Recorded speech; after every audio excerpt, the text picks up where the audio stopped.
All right, spring football. So basically, we're not hearing a whole lot, and that's not uncommon across the country these days, where things are a bit buttoned down in regards to just getting the interviews from the players and the coaches at times to find out what's going on. But any bits of information out there that you can point to, offense and defense, that would be a bit of an update?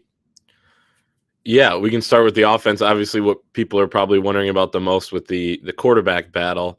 Obviously, Joe Milton transferred about a month ago now, and that the writing was kind of on the wall there.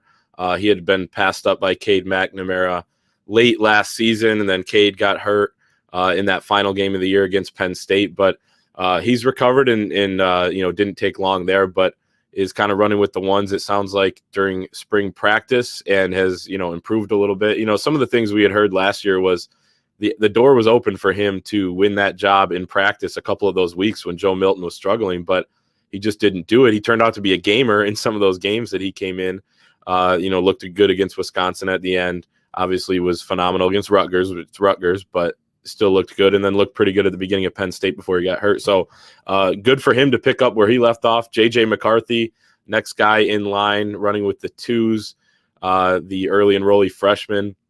I don't think things have necessarily clicked for him yet. Guys say that he's kind of had some flashes here and there during practice, but I think once things do, whenever that is, he will be a very good player. Whether that's a starter right away, I don't know, but he's going to have a solid future. And so I think that's kind of where things stand. And then Alan Bowman is from Texas Tech, who's going to come in the summer and compete for the job as well. And, he has an outside shot, but I wouldn't rule it out necessarily. This kid has a lot of experience. He started, I think, at least 13 games at Texas Tech. And, that's not an outstanding program. That's still college football experience in a major program. So, that's, pretty big time stuff there, and has the most experience on the roster. So that's kind of where things stand at the quarterback spot, which I think is probably the headliner.